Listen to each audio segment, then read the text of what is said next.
الحمد للہ وکفا والصلاة والسلام علی من لا نبی بعد اما بعد۔ حفظت میں نے یاد رکھا من سے رسول اللہ صلی اللہ علیہ وسلم آپ علیہ السلام، دا چھوڑ دے ما اس چیز کو، یریبو جو شبے میں ڈالے کا تجھ کو، الا طرف ما اس چیز کے لا نہیں ہے، یریبو شبے میں ڈالنے والی کا تجھ کو۔ حفظت من رسول اللہ صلی اللہ علیہ وسلم، میں نے آپ علیہ السلام کی اس بات کو یاد رکھا کہ آپ علیہ السلام نے فرمایا دا ما یریبو کا الا ما لا یریبو کا، شبے میں ڈالنے والی چیزوں کو چھوڑ کر شبہ نہ ڈالنے والی چیزوں کو اپناؤ۔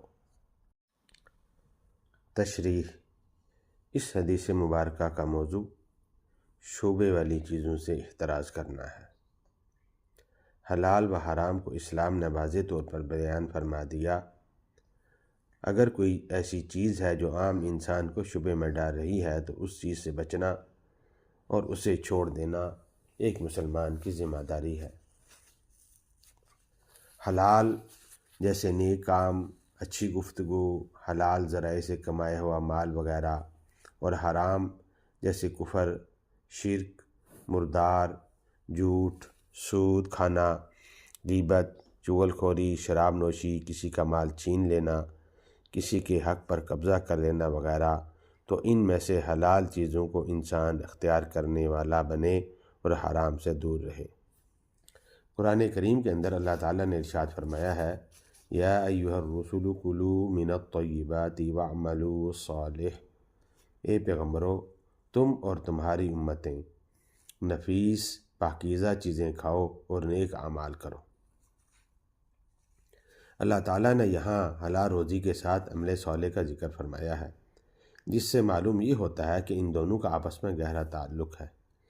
جب انسان کی غذا حلال ہوتی ہے تو نیک اعمال کی توفیق اسے خود بخود ہونے لگتی ہے، اور جب غذا ہی حرام ہو تو نیک کام کا ارادہ کرنے کے باوجود بھی اس راہ میں مشکلات حائل ہو جاتی ہیں اور آدمی نیکی سے محروم ہو جاتا ہے۔ جس شخص کا کھانا پینا حرام ہو اسے دعاؤں کی قبولیت کی بھی آس و توقع نہیں رکھنی چاہیے۔ سنن ترمذی میں ہے کہ نبی کریم صلی اللہ علیہ وسلم نے ایک شخص کا ذکر کیا جو طویل سفر کرتا، پریشان حال ہوتا اور اس کے بال خاک آلودہ ہوتے، اور وہ اپنا ہاتھ آسمان کی طرف پھیلا کر کہتا ہے اے میرے رب، اے میرے رب، یعنی دعا کے لیے ہاتھ اٹھا کر پکار رہا ہوتا ہے۔ اس کی ظاہری حالت سے مسکنت عیاں ہے، قابل رحم شخص لگتا ہے۔ ایسی حالت میں اس کی دعا قبول ہونی چاہیے۔ قبولیت کے ظاہری اسباب بھی موجود ہیں، اور احادیث سے معلوم ہوتا ہے کہ مسافر کی دعا رد نہیں ہوتی۔ اس سب کچھ کے باوجود آپ علیہ السلام فرماتے ہیں کہ اس کا حال یہ ہوتا ہے کہ روٹی اس کی حرام، کپڑے اس کے حرام، جسم اس کا حرام کی روٹیوں سے پلا ہوا، اب کس طرح ایسے شخص کی دعا قبول ہو؟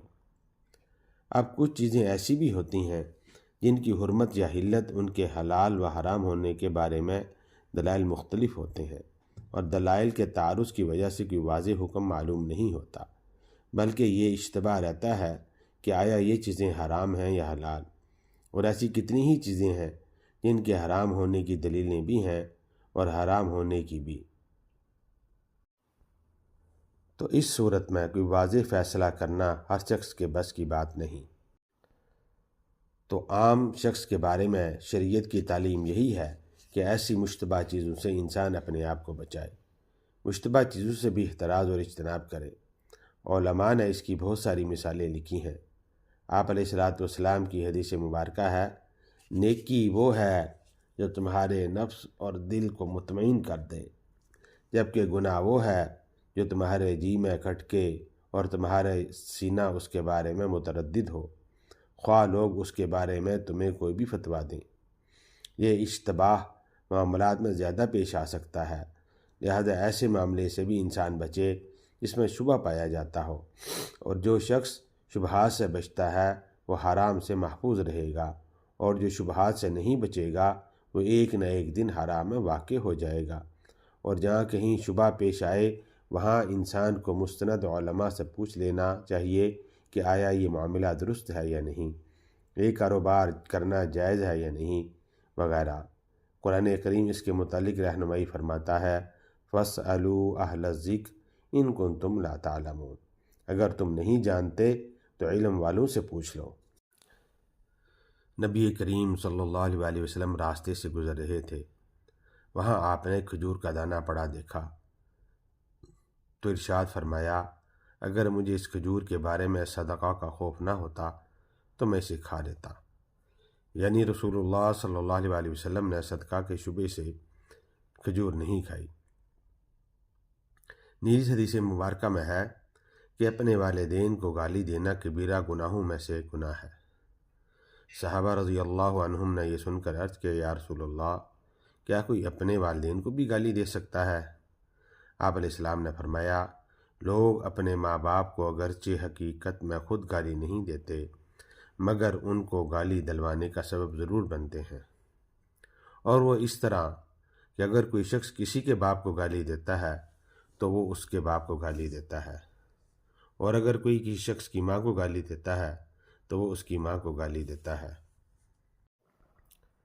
اس حدیث کے ذریعے معلوم ہوا کہ دوسرے کے والدین کو گالی دینا یہ ذریعہ اور سبب بنتا ہے اپنے والدین کو گالی دلوانے کا، لہذا دوسرے کے والدین کو گالی دینے سے بھی منع کر دیا تاکہ یہ ذریعہ اور سبب نہ بنے آدمی کے اپنے والدین کی بے حرمتی کا۔ اس کو سد ذریعہ کہا جاتا ہے۔ اس طرح حدیث میں شبہات سے بچنے کا حکم دیا تاکہ حرام میں پڑنے سے آدمی محفوظ ہو جائے۔ انسانی دل ایک ایسی چیز ہے جس پر تمام اعمال کا دار و مدار ہے، اور وہ دل ہے۔ دل کو عربی میں قلب کہتے ہیں، جس کے معنی بدلنے کے ہیں۔ لفظ انقلاب بھی اسی سے بنا ہے۔ قرآن کریم میں ارشاد ہے، وَقَلَّبُوا لَكَ الْأُمُورَ، اے نبی، یہ کفار آپ کے معاملات کو تلپٹ کرنے کی کوشش کرتے ہیں۔ دل کی کیفیت بدلتی رہتی ہے۔ اگر انسان کا دل درست ہے تو اللہ کی معرفت اور خوف سے بھرا ہوا ہوگا تو سارا جسم ہی اللہ کے احکام کے مطابق افعال سر انجام دے گا، اور اگر دل درست نہ ہوگا تو سارا جسم بگاڑ کا شکار ہو جائے گا۔ مشتبہات سے بچنا ایمان و تقویٰ کی علامت ہے، اور ان چیزوں کا تعلق دل سے ہے، اور ان تک رسائی اسلام کا حق۔ اللہ رب العزت فرماتے ہیں، یا ایھا الذین آمنوا اتقوا اللہ حق تقاتہ، اے ایمان والو، اللہ سے ڈرو جیسے اس سے ڈرنے کا حق ہے۔ قرآن کریم کی سورۃ المؤمنون کی ابتدائی آیات میں ایسے ہی لوگوں کا تذکرہ کر کے ان کے اندر موجود صفات کو بیان کیا گیا ہے۔ حدیث مبارکہ سے پتہ چلتا ہے کہ جو شخص ان آیات پر پورا عمل کرے گا وہ سیدھا جنت میں جائے گا۔ حضرت عائشہ صدیقہ رضی اللہ تعالیٰ عنہ سے آپ علیہ السلام کے اخلاق کے بارے میں پوچھا گیا تو آپ رضی اللہ عنہ نے آپ علیہ السلام کا خلق قرآن بتایا، اس کے بعد ان آیات کو تلاوت کیا۔ وہ صفات درجہ ذیل ہیں۔ نمبر 1، نمازوں میں خشوع۔ نمبر 2، لغو باتوں سے پرہیز۔ نمبر 3، ادائیگی زکوٰۃ، تزکیہ نفس۔ نمبر 4، عصمت کی حفاظت۔ نمبر 5، امانت کی ادائیگی۔ نمبر 6، ایفائے عہد، اور نمبر 7، نمازوں کی حفاظت۔